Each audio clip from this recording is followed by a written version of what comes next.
Hey guys, for this video we're going to install this Mr. Gasket 6005 aluminum carb spacer. It is a 1-inch spacer.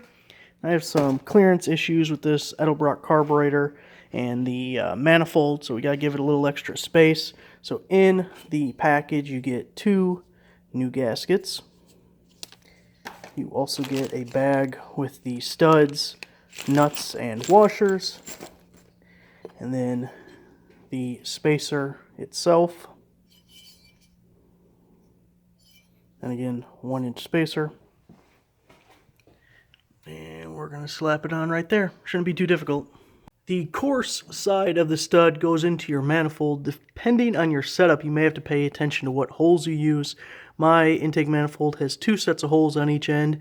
Also, the spacer we're putting in has 2 holes, and my carburetor has 2 holes, so not too big of a deal, but you may not have the same setup. Now, before we put in the new gaskets or anything, you want to get any old gasket off if there was a previously used manifold.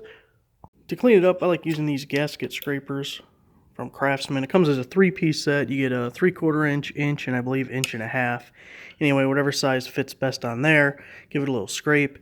You want to do your best to not let anything fall inside the intake. I like to run a shop vac right alongside with my gasket scraper in unison just to try and suck anything up as we clean it up. Really impossible to do all this and hold the camera, but you're just basically gotta scrape at it, don't gouge, make sure you stay flat, get everything cleaned up, and don't let anything fall in. Carefully slide your first gasket over the studs, don't rip it, otherwise you need a new gasket.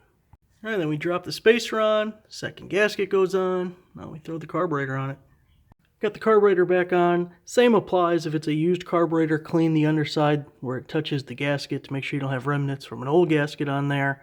Now we're going to put the nuts back on, remember put the washers on, and you're going to do this in a diagonal pattern, so here, then back there, then up front, and the back corner, and we can tighten it down. Once you get the nuts tightened down, button her up like you found it, you should be good to go.